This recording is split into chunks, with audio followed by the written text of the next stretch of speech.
Hey guys, in this video I'm going to show you how to move stop loss on Tradovate. The first thing I want you to do is actually create a stop loss. So if I come here at the bottom left, click on this gear cog near ATM, we can adjust our ATM settings. I can just turn it on and let's go ahead and name one. So we'll go name it test, click on OK. So just click on the plus icon to create a new ATM and we'll let this one show in ticks. It'll be a type take profit plus stop loss. And then I'll adjust this one, let's say 50, just to show you. Stop loss type will be stop.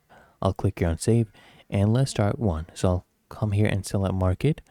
So here we've started one, and then all you need to do is just come here to go ahead and move it. You click on this gear cog, and you just adjust this. So if I adjust this to 2, click on save, and as you can see, it has moved our stop loss, and it has stop filled.